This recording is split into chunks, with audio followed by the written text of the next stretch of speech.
எல்லோருக்கும் வணக்கம். இது உங்கள் study with Darshana YouTube channel. நம்ம இந்த வீடியோவில் ஏப்ரல் 17ஆம் தேதிக்கான கரண்ட் அஃபேர்ஸ் பார்க்க போகிறோம். ஸோ கரண்ட் அஃபேர்ஸ் பார்க்கறதுக்கு முன்னாடி எஸ்டர்டே கரண்ட் அஃபேர்ஸ் ரிவிஷன் பார்த்துடலாம். ஃபர்ஸ்ட் கொஸ்டின், 23வது சட்ட ஆணையத்தின் தலைவராக நியமிக்கப்பட்டவர் யார்? Answer option B, Dinesh Maheshwari. இரண்டாவது கேள்வி, நீரிழிவு நோய் கணையம் போதுமான அளவு எந்த ஹார்மோனை சுரக்காததால் ஏற்படுகிறது? Answer insulin.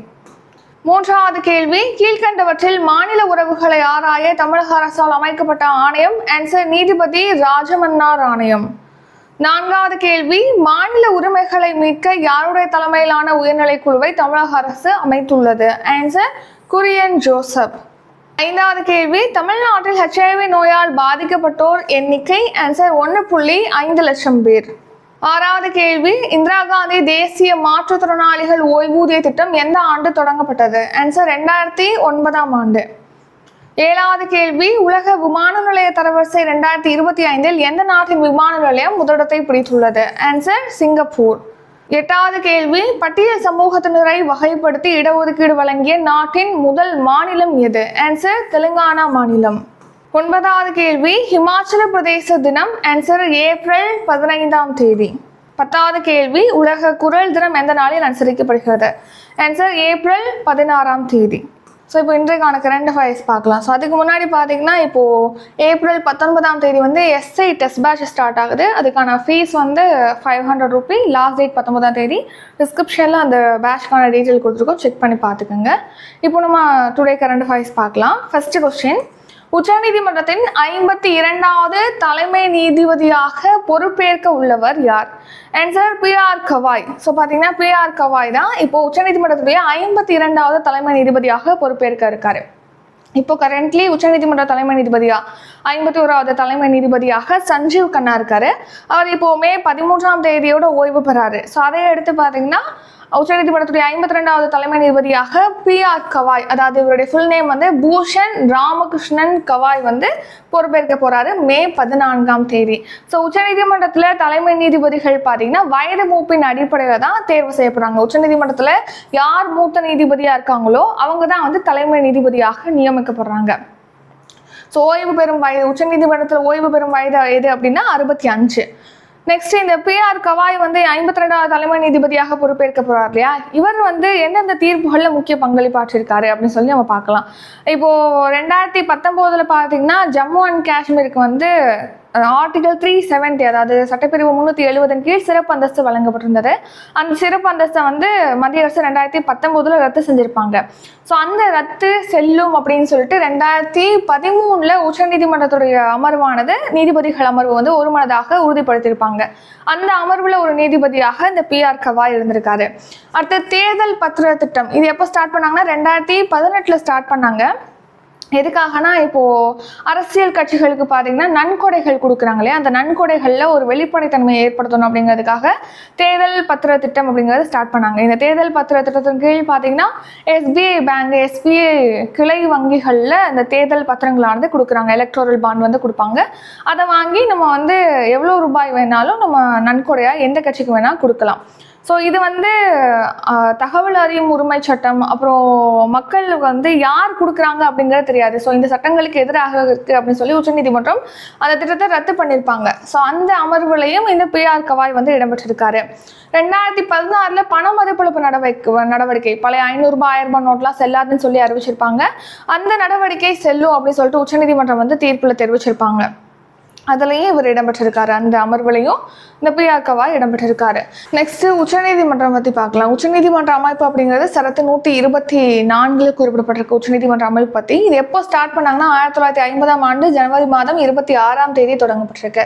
நெக்ஸ்ட், உச்சநீதிமன்ற நீதிபதிகள், தலைமை நீதிபதிகள் பார்த்தீங்கன்னா குடியரசுத் தலைவர்னால சரத்து 126 கீழ் நியமிக்கப்படுறாங்க. நெக்ஸ்ட், உச்சநீதிமன்றத்தில் அனுமதிக்கப்பட்ட நீதிபதிகள் எவ்வளோ நீதிபதிகள் வரைக்கும் உச்சநீதிமன்றத்தில் இருக்கலாம்னா 34 நீதிபதிகள். ஒரு தலைமை நீதிபதி பிளஸ் 33 நீதிபதிகள்னு சொல்லிட்டு மொத்தமாக 34 நீதிபதிகள் அனுமதிக்கப்பட்ட நீதிபதிகள். அடுத்த தகுதி, உச்சநீதிமன்ற நீதிபதி ஆகணும் அப்படின்னா அதுக்கு ஃபர்ஸ்ட் பார்த்தீங்கன்னா அவங்க இந்திய குடிமகனாக இருக்கணும். அடுத்து 5 இயர்ஸ் உயர் நீதிமன்றத்தில் நீதிபதியாக ஒர்க் பண்ணியிருக்கணும். இல்லை அப்படின்னா ஒரு 10 வருஷத்துக்கு உயர்நீதிமன்ற வழக்கறிஞராக அவங்க பணியாற்றிருக்கணும். ஸோ அவங்கள தான் உச்சநீதிமன்ற நீதிபதியாக குடியரசுத் தலைவர் ஆர்டிகல் 126 கீழ் நியமிக்கிறாங்க. அடுத்து உச்சநீதிமன்ற நீதிபதிகள் மற்றும் தலைமை நீதிபதிகளுடைய ஊதியம் பற்றி சரத்து 125 குறிப்பிடப்பட்டிருக்கு. ரீசன் நியூஸ், பிரதமர் நரேந்திர மோடியுடைய தனி செயலராக சமீபத்தில் நிதி திவாரி அப்பாயிண்ட் பண்ணியிருக்காங்க, நியமிக்கப்பட்டிருக்காங்க. ஆசிய கிரிக்கெட் கவுன்சிலுடைய தலைவராக மோஷின் நக்வி அப்பாயிண்ட் பண்ணியிருக்காங்க. அடுத்து இந்தியன் ஆயில் நிறுவனத்துடைய புதிய இயக்குநராக சுமன் குமார் நியமிக்கப்பட்டிருக்காரு. இந்தியாவுடைய முதல் பெண் மத்திய சட்ட செயலராக அஞ்சுரதி ராணா நியமிக்கப்பட்டிருக்காங்க. மத்திய நிதி செயலராக அஜய் சேத் நியமிக்கப்பட்டிருக்காங்க. இரண்டாவது கேள்வி, தமிழ்நாட்டில் உயர்கல்வியில் மாணவர்களின் மொத்த சேர்க்கை சதவீதம் ஆன்சர் 51.3%. ஸோ தமிழ்நாட்டில் பார்த்தீங்கன்னா உயர்கல்வியில் சேர்க்கையை அதிகப்படுத்தும் வகையில் பல்வேறு திட்டங்கள் செயல்படுத்துகிறாங்க. இதனால உயர்கல்வியில் இந்த கல்லூரிகளில் சேரக்கூடிய மாணவிகளோட எண்ணிக்கை அதிகரித்து சேர்க்கை வீதம் அப்படிங்கிறது இப்போது 51.3% இருக்குது அப்படின்னு சொல்லி முதலமைச்சர் ஸ்டாலின் அவர்கள் தெரிவிச்சிருக்காங்க. ஸோ தமிழ்நாட்டில் பார்த்தீங்கன்னா முதன்முறையாக துணைவேந்தர்கள் கூட்டம் முதலமைச்சர் தலைமையில் நடந்திருக்கு. அதாவது இதுக்கு முன்னாடி ஆளுநர் தலைமையில் தான் நடக்கும். இப்போது துணைவேந்தர்கள் கூட்டம் பார்த்தீங்கன்னா முதலமைச்சர் மு.க. ஸ்டாலின் அவர்கள் தலைமையில் சென்னையில் நடந்திருக்கு. இப்போ ரீசெண்டாக தான் உச்சநீதிமன்றம் ஒரு தீர்ப்பு வழங்கியிருப்பாங்களே 10 மசோதாக்கள் செல்லும் அப்படின்னு சொல்லிட்டு ஆளுநர் ஒப்புதல் அளிக்காமல் பெண்டிங் போட்ட அந்த மசோதாக்கள்லாம் இப்போது அதுக்கு அனுமதி அளிச்சிருக்காங்க. அது அமலுக்கு வந்திருக்கு அப்படின்னு சொல்லி நம்ம பார்த்தோம் இல்லையா. அதன்படி இப்போ துணைவேந்தர்கள் கூட்டம் முதலமைச்சர் ஸ்டாலின் அவர்கள் தலைமையில் சென்னையில் நடந்திருக்கு. ஸோ அதில் பேசிய போது அவர் என்னென்னலாம் சொல்லியிருக்காரு ஸ்டாலின் அவர்கள் அப்படின்னு பார்த்தோம்னா, உயர்கல்வியில் பார்த்தீங்கன்னா தமிழ்நாட்டில் மொத்த சேர்க்கை விகிதம் அப்படிங்கிறது 51.3% அதிகரிச்சிருக்கு. இது இந்தியாவோட ஒப்பிடும்போது தேசிய சராசரியை விட 2 மடங்கு அதிகம் அப்படின்னு சொல்லி தெரிவிச்சிருக்காங்க. நம்ம தமிழ்நாட்டில் தேசிய கல்விக் கொள்கையை அமல்படுத்தணும். ஏன்னா தேசிய கல்விக் கொள்கையில் இணைஞ்சிச்சே மாநிலம் அப்படின்னா அதில் 50% சேர்க்கை வீதமானது அதிகரிக்கும் அப்படின்னு சொல்லி தெரிவிச்சிருக்காங்க.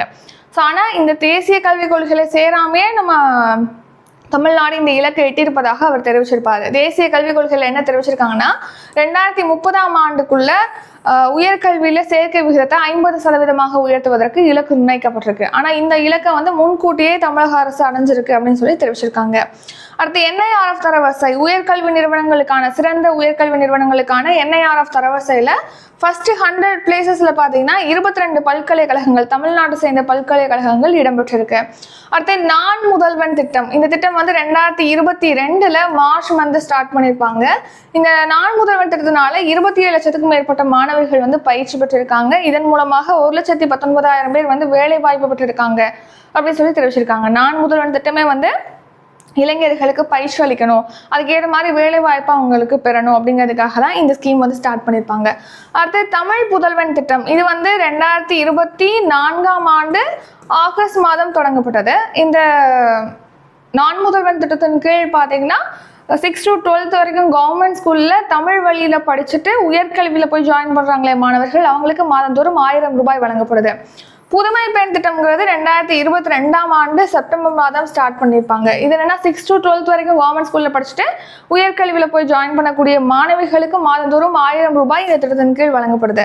ஸோ இந்த திட்டங்களால் அரசு பள்ளி மாணவர்கள் உயர்கல்வியில் சேர்றது, ஸ்கூல் படிச்சுட்டு உயர்கல்வியில் அரசு பள்ளி மாணவர்கள் சேர்றது அப்படிங்கிறது லாஸ்ட் 3 இயர்ஸ்ல 30% உயர்ந்திருக்கு அப்படின்னு முதலமைச்சர் ஸ்டாலின் அவர்கள் தெரிவிச்சிருக்காங்க. நெக்ஸ்ட் இந்த கூட்டத்தில் பார்த்தீங்கன்னா தமிழ் டேலண்ட்ஸ் பிளான் அப்படிங்கிற ஒரு புதிய திட்டத்தை தொடங்கணும் அப்படின்னும் முதலமைச்சர் ஸ்டாலின் அவர்கள் தெரிவிச்சிருக்காங்க. எதுக்காக இந்த தமிழ் டேலண்ட்ஸ் பிளான் அப்படின்னா, இப்போ நம்ம தமிழ்நாட்டை சேர்ந்தவங்க பார்த்தீங்கன்னா வெளிநாடுகளில் நிறைய அறிஞர்கள்லாம் நிறைய பேர் இருப்பாங்க. ஸோ கல்வியாளர்கள் நிறைய பேர் வெளிநாட்டில் இருப்பாங்க. ஸோ அயல் நாட்டில் இருக்கக்கூடிய நம்மளுடைய தமிழ்நாட்டை சேர்ந்த அறிஞர்களுடைய பங்களிப்போடு நமது கல்வி நிறுவனங்களில் மாணவர்களுக்கு கல்வியை மேம்படுத்தணும் அப்படிங்கிறதுக்காக தான் இந்த ஸ்கீமை தொடங்க இருப்பதாக தெரிவிச்சிருக்காங்க. மூன்றாவது கேள்வி, பிறப்பின் அடிப்படையிலேயே பெண் பாலினம் தீர்மானிக்கப்படும் என்று எந்த நாடு தீர்ப்பளித்துள்ளது? Answer Britain. பிரிட்டன் உச்சநீதிமன்றம் பார்த்தீங்கன்னா பிறப்பின் அடிப்படையில் தான் பெண் பாலினமானது தீர்மானிக்கப்படும் அப்படின்னு சொல்லிட்டு இப்போது தீர்ப்பளிச்சிருக்கு. அதாவது ஸ்காட்லாந்து அரசு பார்த்தீங்கன்னா 2020ஆம் ஆண்டு பாலின சம உரிமை சட்டத்தின் கீழ் பெண்களுக்கு எந்த அளவுக்கு பாதுகாப்பு அளிக்கப்படுதோ அதே மாதிரி பாலினத்தை மாற்றிக்கொன்ற திருநங்கைகளுக்கும் அந்த பாதுகாப்பானது பொருந்தும் அப்படின்னு சொல்லிட்டு தீர்ப்பளிச்சிருப்பாங்க. அதுக்கு எதிராக பிரிட்டன் உச்சநீதிமன்றத்தில் வழக்கு தொடரப்பட்டிருந்தது. அதை விசாரிச்ச பிரிட்டன் உச்சநீதிமன்றம் பார்த்தீங்கன்னா இப்போ பிறப்பின் அடிப்படையில் தான் பெண் பாலினமானது தீர்மானிக்கப்படும், இது வந்து திருநங்கைகளுக்கு பாலினத்தை மாற்றிக்கொண்ட திருநங்கைகளுக்கு பொருந்தாது அப்படின்னு சொல்லி தீர்ப்பளிச்சிருக்கு. 4வது கேள்வி, இந்தியாவில் முதன்முறையாக எந்த மாநிலத்தில் ரயிலில் ஏடிஎம் வசதி தொடங்கப்பட்டுள்ளது? Answer option D, Maharashtra. So Maharashtra மாநிலத்தில் தான் இந்தியாவில் ஃபர்ஸ்ட் டைம் பார்த்தீங்கன்னா ட்ரெயினில் வந்து ஏடிஎம் வசதியானது இப்போ தொடங்கியிருக்காங்க. ஏடிஎம்ல பார்த்தீங்கன்னா நம்ம பணம் எடுப்போம் இல்லையா, ஆட்டோமேட்டிக் டெல்லர் மெஷின் அப்படிங்கிறத ஏடிஎம்மோட ஃபுல் ஃபார்ம் அப்படிங்கிறது. ஸோ இப்போது இந்த ரயிலில் இப்போ நம்ம நார்மலாக பார்த்தீங்கன்னா சிட்டிஸ்லலாம் அந்த ஏடிஎம்லாம் இருக்கும் நமக்கு தெரியும். ஆனால் இப்போ முதன்முறையாக ஓடக்கூடிய ட்ரெயினில் இப்போ ஏடிஎம் வசதி கொண்டு வந்திருக்காங்க. எங்கன்னா மகாராஷ்டிராவில் பஞ்சவாடி எக்ஸ்பிரஸ் ரயிலில் தான் இந்தியாவிலே ஃபர்ஸ்ட் டைம் வந்து ரயிலில் ஏடிஎம் வசதியானது தொடங்கப்பட்டிருக்கு. நெக்ஸ்ட் ரீசன் நியூஸ், இந்தியாவின் முதல் மூலம் இயங்கும் சூரிய மின்சக்தி உற்பத்தி வசதி குஜராத்தில் தொடங்கப்பட்டிருக்கு. இந்தியாவின் முதல் உலக அமைதி மையம் ஹரியானால குருகிராமில் தொடங்கியிருக்காங்க. நாட்டின் முதல் ஹைட்ரஜன் ரயில் வந்து ஹரியானால இயக்கப்பட இருக்கு. இந்தியாவின் முதல் பிபிபி பசுமை கழிவு பதப்படுத்தும் தொழிற்சாலையானது இந்தூர்ல திறக்கப்பட்டிருக்கு. இந்தியாவுடைய முதல் காலநிலை மாற்று நிலையம் சமீபத்தில் ஜம்மு அண்ட் காஷ்மீர்ல அமைக்கப்பட்டிருக்கு. 5வது கேள்வி, அரண் என்னும் பெயரில் யாருக்கு தங்கும் இல்லங்கள் தமிழ்நாட்டில் அமைக்கப்படும் என அறிவிக்கப்பட்டுள்ளது? ஆன்சர் ஆப்ஷன் டி, திருநங்கைகள். ஸோ பார்த்தீங்கன்னா தமிழ்நாட்டில் திருநங்கைகளுக்காக அரண் அப்படிங்கிற பெயரில் சென்னை, மதுரை ஆகிய இடங்களில் தங்கும் இல்லங்களானது அமைக்கப்படும் அப்படின்னு சொல்லிட்டு அறிவிச்சிருக்காங்க தமிழக அரசு. ஸோ தமிழ்நாடு சமூக நலன் மற்றும் மகளிர் நலன் துறை அமைச்சரான கீதா ஜீவன் அவர்கள் பார்த்தீங்கன்னா திருநங்கைகளுக்கு பிரத்யேகமாக அரண் அப்படிங்கிற பேரில் சென்னையிலையும் மதுரையிலையும் தங்கும் இல்லங்களானது அமைக்கப்படும் சொல்லிட்டு அறிவிச்சிருக்காங்க. நெக்ஸ்ட் பார்த்தீங்கன்னா உரிமை முற்றம் அப்படிங்கிற பேரில் ஒரு விழிப்புணர்வு திட்டமானது செயல்படுத்தப்படும் சொல்லியிருக்காங்க. அதாவது மாணவர்கள் பார்த்தீங்கன்னா போதைப் பொருள் பழக்கத்துலேருந்து கட்டுப்படுத்துறது, பாதுகாக்கிறது, போதைப் பொருள் பழக்கத்துலேருந்து அவங்கள விடுவிக்கணும் அப்படிங்கிறதுக்காக உரிமை முற்றம் அப்படிங்கிற விழிப்புணர்வு திட்டமானது செயல்படுத்தப்படும். இந்த திட்டம் வந்து பள்ளி கல்வித்துறையோட இணைந்து செயல்படுத்தப்படும் அப்படின்னு தெரிவிச்சிருக்காங்க. நெக்ஸ்ட் இப்போ திருவள்ளுவர் சிலை புதுதில்லியில ஜவஹர்லால் நேரு பல்கலைக்கழக பன்னோக்கு கலையரங்குக்கு பக்கத்துல பாத்தீங்கன்னா திருவள்ளுவர் சிலையானது அமைக்கப்படும் சொல்லிட்டு அறிவிக்கப்பட்டிருக்கு. கோவையில செம்மொழி பூங்கால வந்து தமிழ் தாய்க்கு திருவுருவ சிலையானது நிறுவப்படும் சொல்லி அறிவிச்சிருக்காங்க. தமிழறிஞர்கள், அப்புறம் அகவை முதிர்ந்த தமிழறிஞர்கள், மிகவும் வயதான தமிழறிஞர்கள், அடுத்து எல்லை காவலர்களுக்கு பார்த்தீங்கன்னா மாதந்தோறும் உதவித்தொகையானது வழங்கப்பட்டு வருது. அதை வந்து இப்போ 7500 உயர்த்தி வழங்கப்படும் சொல்லி அறிவிச்சிருக்காங்க. அடுத்த தமிழ் தென்றல் திருவி கல்யாண சுந்தரனார் அவர்கள் பிறந்த இடம் தான் வந்து சென்னை தண்டலம் கிராமம். இந்த தண்டலம் கிராமத்தில் பார்த்தீங்கன்னா இந்த திருவிக்கா அவர்களுக்கு 1 கோடியில நினைவரங்கமும் மார்பளவு வெண்கல சிலையும் நிறுவப்படும் சொல்லிட்டு அறிவிச்சிருக்காங்க. அடுத்த 6வது கேள்வி, உலகக்கோப்பை துப்பாக்கி சுடுதல் போட்டி 2இல் சுருச்சி இந்தர் சிங் டேஷ் பதக்கம் வென்றுள்ளார். ஆன்சர் தங்கப்பதக்கம். ஸோ இப்போ ரீசெண்டாக பார்த்தீங்கன்னா இந்த வருஷத்துக்கான முதல் உலகக்கோப்பை போட்டி சமீபத்தில் நடந்து முடிஞ்சு துப்பாக்கி சுடுதல் போட்டி. அடுத்து 2வது உலகக்கோப்பை துப்பாக்கி சுடுதல் போட்டி பார்த்தீங்கன்னா பெருவில் ஸ்டார்ட் பண்ணியிருக்காங்க. இதில் இந்திய வீராங்கனை சுருச்சி இந்தர் சிங் வந்து தங்கப்பதக்கம் வின் பண்ணியிருக்காங்க. போன தடவை நடந்த முதல் உலகக்கோப்பை போட்டியிலுமே தங்கம் வின் பண்ணாங்க ரீசெண்டாக நடந்ததில். இப்போ 2வது உலகக்கோப்பை போட்டியிலுமே சுருச்சி இந்தர் சிங் தங்கப்பதக்கம் வின் பண்ணியிருக்காங்க மகளிருக்கான 10 மீட்டர் ஏர் பிஸ்டல் பிரிவில். இதே பிரிவில் மற்றொரு இந்திய வீராங்கனை, அதாவது லாஸ்டா நடந்த பாரிஸ் ஒலிம்பிக் போட்டியில 2 பதக்கங்களை வின் பண்ண மானுபாக்கு வந்து வெள்ளி பதக்கம் வின் பண்ணியிருக்காங்க. ஆடவர் 10 மீட்டர் ஏர் பிஸ்டல் பிரிவில் இந்திய வீரர் சௌரவ் சௌத்ரி பார்த்தீங்கன்னா வெண்கல பதக்கம் வின் பண்ணியிருக்காங்க. 7வது கேள்வி, நாட்டின் நீளமான ரயில் சுரங்கப்பாதை எங்கு அமைக்கப்படுகிறது? ஆன்சர் ஆப்ஷன் டி, உத்தரகாண்ட் மாநிலத்தில் தான் நம்ம நாட்டிலே மிக நீளமான ரயில் சுரங்கப்பாதை, ரயில் செல்லும் வகையில் சுரங்கப்பாதையானது அமைக்கிறாங்க. நீளமான சுரங்கப்பாதை எவ்வளோ நீளத்திற்கு இது அமைக்கப்படுது அப்படின்னா 14.57 கிலோமீட்டர் நீளத்திற்கு இது அமைக்கிறாங்க. இங்கே உத்தரகாண்ட்ல தேவ் பிரயாக் டு ஜனாசு, தேவ்பிரயாகும் ஜனாசையும் இணைக்கும் வகையில தான் இந்த ரயில் சுரங்கப்பாதையானது அமைக்கப்படுது. ஸோ முக்கியமாக என்ன, உத்தரகாண்ட்ல பார்த்தீங்கன்னா ரிஷிகேஷையும் கர்ணப்பிரயாகையும் இணைக்கும் வகையில் ரயில் வழித்தடமானது அமைக்கிறாங்க. எவ்வளோ கிலோமீட்டர் தொலைவுக்குன்னா 125 கிலோமீட்டர் தொலைவுக்கு. ஸோ இதோட ஒரு பகுதியாக தான் இந்த சுரங்கப்பாதையானது அமைக்கப்படுது. இதுதான் நம்ம நாட்டிலே அமைக்கப்படக்கூடிய மிக நீளமான சுரங்கப்பாதை. ஸோ இந்த சுரங்கப்பாதை அமைக்கிறதுக்கு ஜெர்மன் நாட்டில் தயாரிக்கப்பட்ட சக்தி அப்படிங்கிற சுரங்கப்பாதை துளையிடும் இயந்திரமானது பயன்படுத்தப்படுவதாக தெரிவிச்சிருக்காங்க. Next recent news, Jammu and காஷ்மீர்ல உலகிலே மிக உயரமான செனாப் பாலமானது இருக்கு. அடுத்து மும்பைல உலகின் மிக நீளமான கடல் பாலம் இருக்கு, அதோட பேர் அடல் சேது பாலம். நெக்ஸ்ட் உலக அளவுல மிக அரிதாக ராமேஸ்வரத்துல பாத்தீங்கன்னா செங்குத்து அடிப்படையில தூக்கி மூடப்படக்கூடிய தூக்கு கடல் வழி பாலமானது அமைக்கப்பட்டிருக்கு. செங்குத்து தூக்கு கடல் வழி புதிய ரயில் பாலம், அதோட பேர் வந்து பாம்பன் பாலம். ரீசெண்டாக தான் பிரதமர் நரேந்திர மோடி அவர்கள் தொடங்கி வச்சிருப்பாங்க. அடுத்த உலகின் மிக நீளமான சுரங்கப்பாதையானது சீனால அமைக்கப்பட்டிருக்கு. இது வந்து 22.13 கிலோமீட்டர் தொலைவு கொண்டது. அந்த சுரங்கப்பாதையோட பேர் வந்து தியான்ஷான் ஷெங்லி அப்படிங்கிறது. நெக்ஸ்ட் உலகின் 3வது மிகப்பெரிய மெட்ரோ ரயில் கட்டமைப்பை கொண்ட நாடாக நம்ம இந்தியா இருக்கு. உலகிலே உயரமான ரயில்வே பாலமானது ஜம்மு அண்ட் காஷ்மீர் இப்பதான் பார்த்தோம், செனாப் பாலம். அடுத்து உலகிலே மிகப்பெரிய அணையை வந்து சீனா அமைக்கிறதுக்கு திட்டமிட்டிருக்கு பிரம்மபுத்திரா நதியின் குறுக்கே. அடுத்து 8வது கேள்வி, ஐநா பாதுகாப்பு கவுன்சிலில் உள்ள நிரந்தர உறுப்பு நாடுகளின் எண்ணிக்கை. ஆன்சர் 5. ஐக்கிய நாடுகள் பாதுகாப்பு council, United nation security council, இதில் 5 உறுப்பு நாடுகள் நிரந்தர உறுப்பு நாடுகள், 10 நாடுகள் வந்து நிரந்தரமற்ற உறுப்பு நாடுகள் அப்படின்னு சொல்லிட்டு இருக்கும். அதாவது 2 இயர்ஸ்க்கு தான் பதவிக்காலம் இருக்கும். 2 இயர்ஸ்க்கு ஒன்ஸ் வந்து நாடுகள் மாறிக்கிட்டே இருப்பாங்க. நிரந்தரமற்ற நாடுகள், நிரந்தரமா 5 நாடுகள் இருக்கு. இப்போ ஐக்கிய நாடுகள் பாதுகாப்பு கவுன்சில் தொடங்கப்பட்டு பல ஆண்டுகள் ஆயிடுச்சு. ஸோ இன்னும் அதில் சீர்திருத்தம் மேற்கொள்ளாமே இருக்கு. இந்த நிரந்தர உறுப்பு நாடுகளுடைய எண்ணிக்கையை வந்து இன்னும் அதிகரிக்கணும் அப்படின்னு சொல்லிட்டு பல்வேறு தரப்புல இந்தியா தரப்புலையுமே கூறப்பட்டு வருகிறது. இப்போ இந்த டைம்ல ஐக்கிய நாடுகள் பாதுகாப்பு கவுன்சில் என்ன சொல்றாங்கன்னா, இப்போ ஐக்கிய நாடுகள் பாதுகாப்பு கவுன்சில்ல நிரந்தர உறுப்பு நாடாக ஒரு நாட்டை சேர்க்கிறதுக்கு மதம், நம்பிக்கை ஆகியவற்றை வந்து புதிய அளவுகோல்களாக சேர்ப்பதாக தெரிவிச்சிருக்காங்க. ஸோ சேர்க்கறதுக்கு முடிவு பண்ணியிருப்பதாக தெரிவிச்சிருக்காங்க. இப்போ ஒரு நாடை சேர்க்கணும்னா அந்த நாடு வந்து நல்ல வளம் மிகுந்தது, இராணுவ பலம் மிகுந்தது, இந்த மாதிரியான அளவுகோல்லாம் பார்ப்பாங்க இல்லையா. அதுல இப்போ புதுசா மதம், நம்பிக்கை இந்த 2 புதிய அளவுகோல்களையும் சேர்க்கறதுக்கு முடிவு செய்வதாக, அதை ஆலோசிப்பதாக ஐக்கிய நாடுகள் பாதுகாப்பு கவுன்சில் தெரிவிச்சிருக்கு. இதுக்கு பாத்தீங்கன்னா இந்தியா, ஜப்பான், ஜெர்மனி, பிரேசில் ஆகிய நாடுகள் அடங்கிய G4 நாடுகள் கூட்டமைப்பு வந்து எதிர்ப்பு தெரிவிச்சிருக்கு. இது ஐக்கிய நாடுகள் பாதுகாப்பு கவுன்சில்ல நடைமுறை வந்து தவறாகிற மாதிரி இருக்கும் அப்படின்னு சொல்லி. நெக்ஸ்ட், இந்த ஐக்கிய நாடுகள் பாதுகாப்பு கவுன்சில் 5 நிரந்தர உறுப்பு நாடுகள், 10 தற்காலிக உறுப்பு நாடுகள் இருக்கு. உங்களுக்கான கொஸ்டின், இந்த 5 நிரந்தர உறுப்பு நாடுகள் என்னென்ன? இதுக்கான ஆன்சரை கமெண்ட் பண்ணிடுங்க. இந்தியா பாத்தீங்கன்னா இதுக்கு முன்னாடி வந்து நிரந்தரமற்ற நாடாக இருந்திருக்கு. லாஸ்டா எப்போ வந்து நிரந்தரமற்ற நாடாக இந்தியா இருந்துச்சு அப்படின்னா 2021-22 இந்த ஐக்கிய நாடுகள் பாதுகாப்பு கவுன்சில்ல தற்காலிக உறுப்பு நாடாக இருந்தது லாஸ்டா. 9வது கேள்வி, இந்தியாவின் முதல் பயணிகள் ரயில் எந்த ஆண்டு இயக்கப்பட்டது? ஆன்சர் 1853ஆம் ஆண்டு. ஸோ இந்தியாவில் ஃபர்ஸ்ட் டைம் வந்து பேசஞ்சர் ட்ரெயின், முதல் பயணிகள் ரயில் அப்படிங்கிறது 1853 இயக்கப்பட்டது. ஸோ எங்கே தொடங்கினாங்கன்னா மகாராஷ்டிராவில். ஸோ மகாராஷ்டிராவில் தானேல தான் ரயில் நிலையத்தில் இந்தியாவுடைய முதல் பயணிகள் ரயிலானது தொடங்கப்பட்டது 1853 ஏப்ரல் 16ஆம் தேதி. இப்போது அந்த பயணிகள் ரயில் இயக்கப்பட்டு 172 ஆண்டுகளானது நிறைவடைஞ்சிருக்கு. ஸோ அந்த ஃபஸ்ட்டு பேசஞ்சர் ட்ரெயின் பார்த்தீங்கன்னா போர்பந்தர்லேருந்து தானே வரைக்கும் ஒரு 34 கிலோமீட்டர் தொலைவுக்கு இயக்கப்பட்டிருந்தது. 10வது கேள்வி, உலக ஹீமோபிலியா தினம் எந்த நாளில் அனுசரிக்கப்படுகிறது? ஆன்சர் ஏப்ரல் 14ஆம் தேதி. ஒவ்வொரு வருஷமும் உலக ஹீமோபிலியா தினம் வந்து ஏப்ரல் 17ஆம் தேதி அனுசரிக்கப்படுகிறது. இந்த ஹீமோபிலியா பாதிப்பு குறித்து விழிப்புணர்வை ஏற்படுத்துறதுக்காக.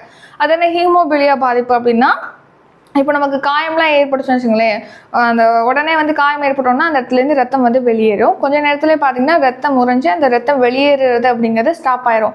ஆனால் இந்த ஹீமோபிலியா நோயினால் பாதிக்கப்பட்டவங்களுக்கு பார்த்தீங்கன்னா அந்த ரத்தம் உறையாமல் ரத்தம் வெளியேறிக்கிட்டே இருக்கும். ஸோ அதிகமான ரத்தம் வெளியேறினா அது ரொம்ப ஆபத்து. ஸோ உலக அதுதான் வந்து ஹீமோபிலியான்னு சொல்கிறோம். அது குறித்த விழிப்புணர்வை ஏற்படுத்துறதுக்காக தான் உலக ஹீமோபிலியா தினம் ஒவ்வொரு வருஷமும் ஏப்ரல் 14ஆம் தேதி அனுசரிக்கப்படுது. தீம் என்னன்னா, access for all women and girls plead too, அனைவருக்கும் வசதி, பெண்கள் சிறுமிகளுக்கும் ரத்தப்போக்கு அப்படிங்கிறது தான் இந்த வருஷம் இந்த தினத்திற்கான கருப்பொருள். ஸோ நெக்ஸ்ட், இந்த ஃபஸ்ட்டு எப்போ அதை ஸ்டார்ட் பண்ணாங்கன்னா 1989 தான் இந்த உலக ஹீமோபிலியா கூட்டமைப்புனால இந்த உலக ஹீமோபிலியா தினம் அப்படிங்கிறத ஸ்டார்ட் பண்ணாங்க. ஸோ இது பார்த்தீங்கன்னா கனடாவை சேர்ந்த ஃப்ராங்க் ஸ்னாப்பலுடைய சீரிய முயற்சியை வந்து வெளிக்கொணரும் வகையில், அதை பாராட்டும் வகையில் அவருடைய பிறந்த நாள் தான் ஹீமோபிலியா தினமாக அனுசரிக்கப்படுது. நெக்ஸ்ட் சுதந்திர போராட்ட வீரர் தீரன் சின்னமலை அவர்களுடைய பிறந்த நாள் வந்து ஏப்ரல் 17ஆம் தேதி கொண்டாடப்படுகிறது. இவர் 1756 ஏப்ரல் 17ஆம் தேதி பிறந்திருக்காரு தீரன் சின்னமலை. ஸோ இவர் பார்த்தீங்கன்னா ஆங்கிலேயர்களுக்கு எதிராக பல்வேறு போர்களில் வெற்றி பெற்றிருக்காரு. 1801 ஈரோடுல காவிரி கரையில் போர் நடந்துச்சு. அதில் 1802 ஓடான் நிலையில், அடுத்து 1804 அரச்சலூர்ல ஆங்கிலேயர்களுக்கு இடையே நடைபெற்ற போர்ல பார்த்தீங்கன்னா சின்ன மலை வந்து பெரும் வெற்றியை வந்து பதிவு பண்ணியிருக்காரு, வின் பண்ணியிருக்காரு. இவரை பார்த்தீங்கன்னா சங்ககிரி கோட்டையில் ஆங்கிலேயர்கள் வந்து 1805 ஜூலை 31ஆம் தேதி தூக்கிலிட்டிருக்காங்க.